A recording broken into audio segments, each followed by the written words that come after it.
Hello, Lisa Piper here, and today I want to show you how to make a stuffed pumpkin dessert that is really yummy and it's free of all grains. Of course, that means automatically it's gluten-free. It's going to be soy-free, dairy-free, and vegan. Let's get cooking. So what pumpkin are we going to use? You can use a pie pumpkin, or you can even use a carving pumpkin.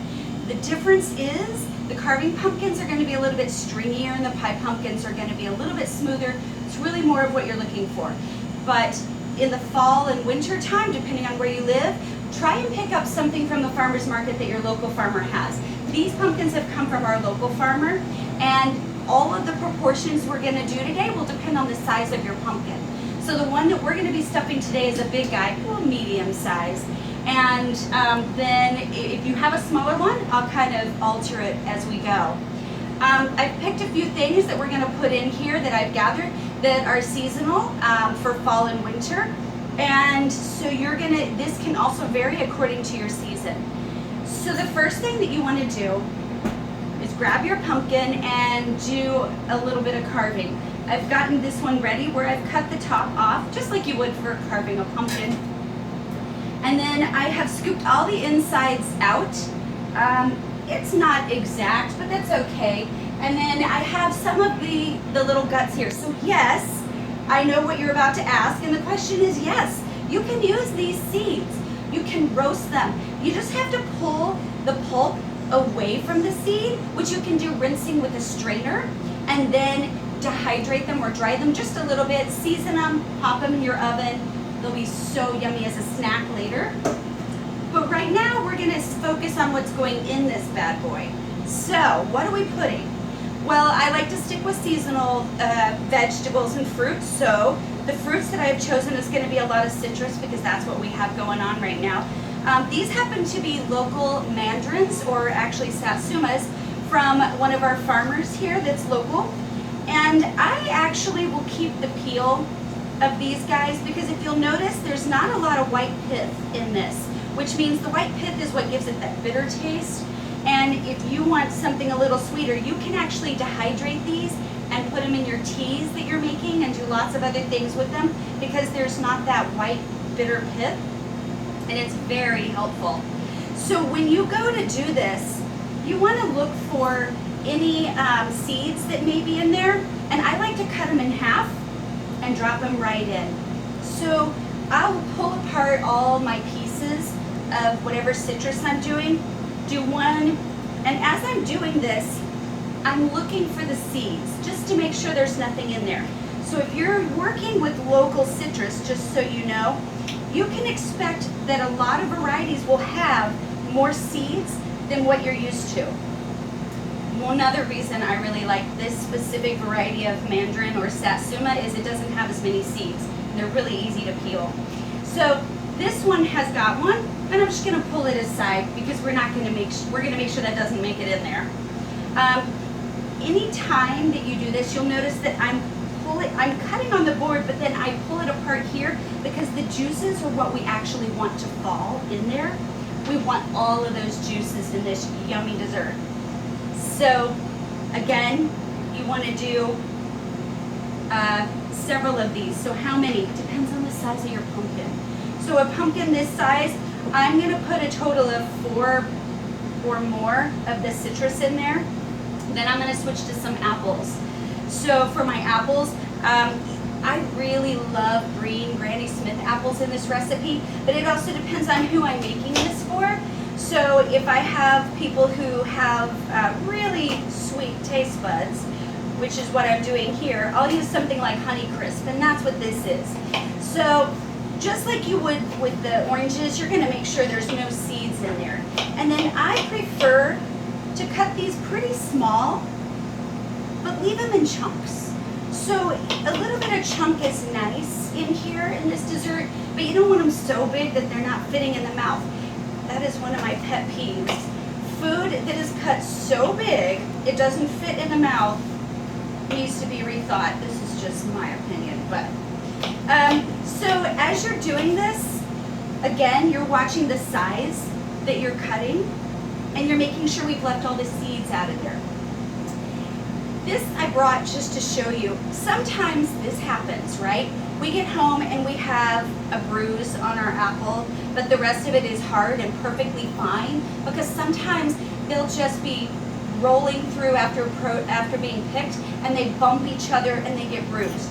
If it's not all mushy, you can cut into it and you'll know immediately. This looks horrible on one side, but actually pretty good on the other side. If this side is perfect, you toss this, but you can still use this. It's hard, it's crunchy. That means it's still usable. This is a great way to keep your costs down and to keep waste down too, so you don't have to throw it all away. You can actually use some of it. But again, if it's really soft or smells funny, that's a big fat no. You're not using it then. So as long as it's just something that's been bruised, which you can tell now, we'll put it right in there and use it. Another thing I love this time of year are persimmons. So not all persimmons are used the same. You really want to make sure you get a fuyu persimmon, and that's going to be one that's kind of shaped like this. It'll say when you go to buy it. The reason I choose that over hayatu or even eureka is those can be a little more astringent than I prefer. So I take the top off, just like you saw, cutting around it, and then I'm going to take the rest of this and I'm going to cut it kind of like the apple, and occasionally you'll see a big black seed in there, not one here. That we'll avoid, but the rest of it we're going to cut. So the question is, can you leave the peel on? Yes, absolutely. For a fuyu, you can.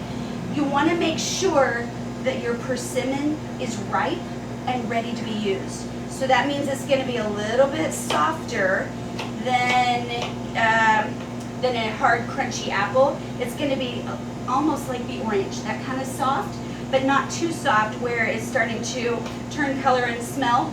Then we've gone too far, not what we're after. So when you know you have it nice and ripe, you'll cut the pieces about the same as we did the others and pop it all right in there. That gives it a really different, unique depth to the flavor, and that persimmon is really going to attach to these spices and bring out that fall and winter flavor that we're after.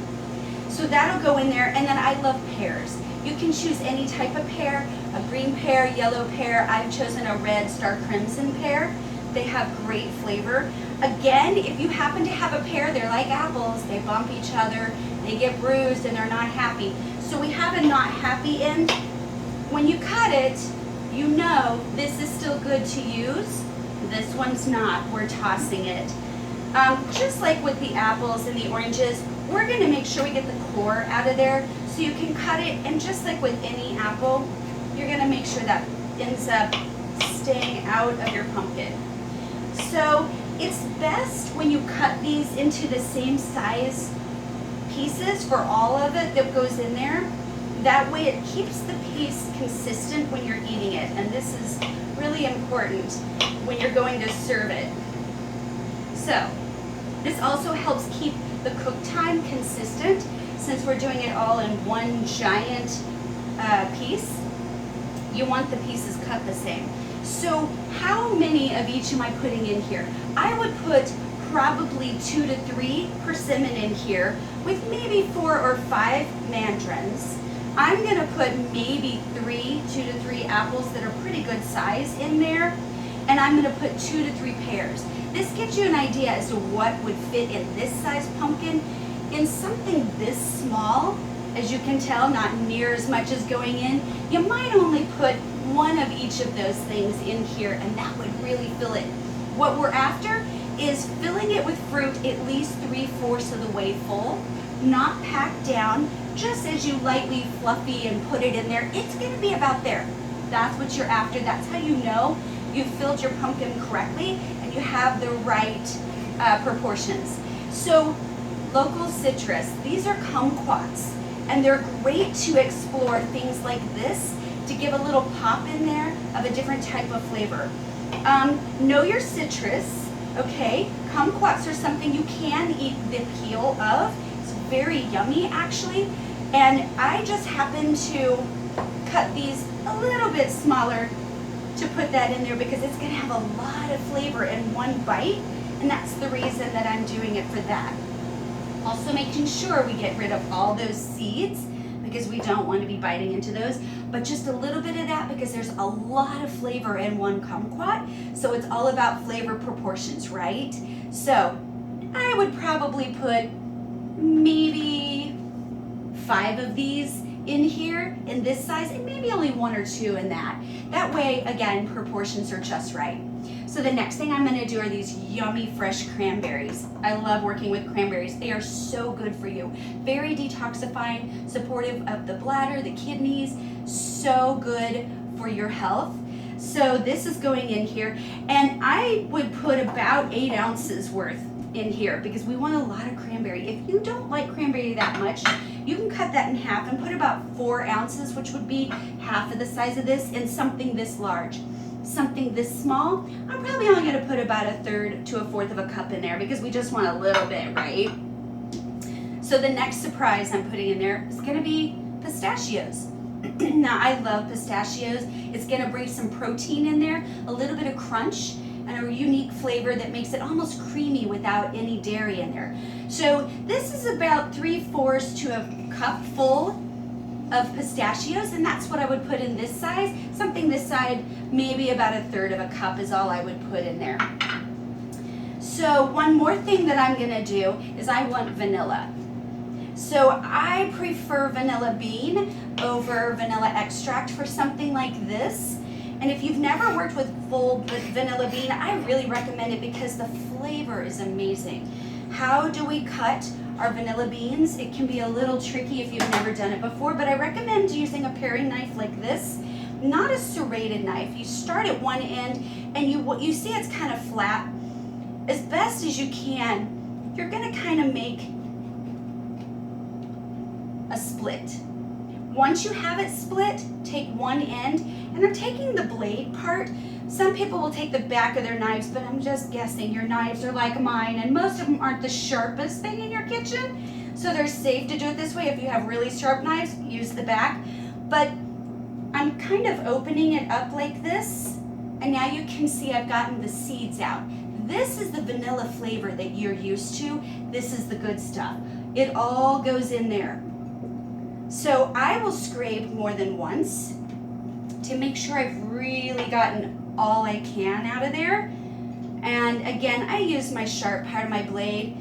If you have a serrated knife, it'll still work, just maybe not as well. So I do prefer a paring knife with a nice smooth blade.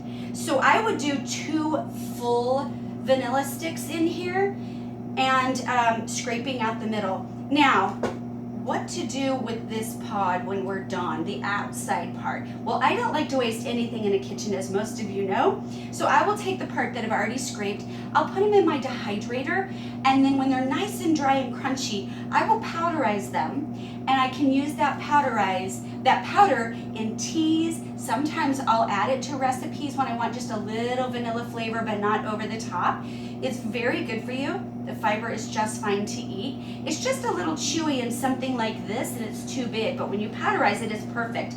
So how do you powderize it? A Vitamix is perfect for that. If you don't have one, you can get a small coffee grinder that has not been used for coffee or that's been cleaned really well, and you can powderize it down once it's dry.